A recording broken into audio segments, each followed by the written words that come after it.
Para este tercer reto de diseño se utilizaron los siguientes elementos: una fuente de voltaje de 12 volts, dos resistencias de 1 kilo ohm, un diodo emisor de luz, un transistor 2N222 cuya ganancia oscila entre los 100 y 300, un diodo Zener de 4.3 volts y un potenciómetro de 5K.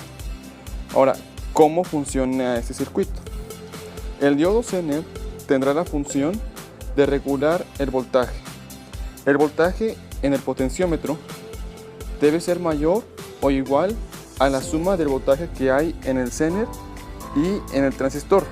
Esto es, si asumimos que el transistor es un transistor fabricado en base de silicio y que el voltaje en el diodo Zener es de 4.3 volts, al menos el voltaje en el potenciómetro debe estar por encima de los 5 volts.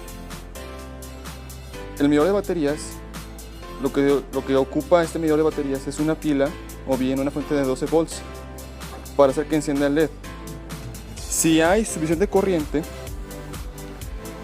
en el conector y en la base, el LED se encenderá.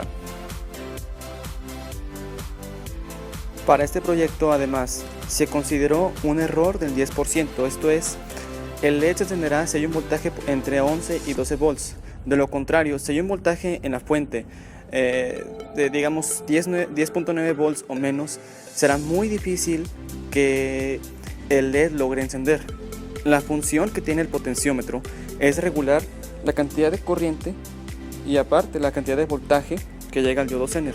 Esto es, si queremos que el diodo Zener encienda, necesitamos al menos que esté el voltaje suficiente en las terminales del potenciómetro para que este regule el voltaje que está llegando al diodo emisor de luz y que además se regule la corriente que está llegando al diodo emisor de luz. Necesitamos además que el transistor esté en su zona activa de operación.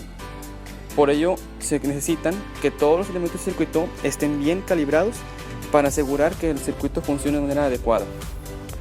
Por último, las resistencias que están en el circuito, es decir, ambas resistencias de 1 kilo ohm, evitarán que llegue una corriente demasiado grande en el LED como para que éste exceda su voltaje. Es decir, como este es un diodo emisor de luz, tiene un voltaje límite para su operación.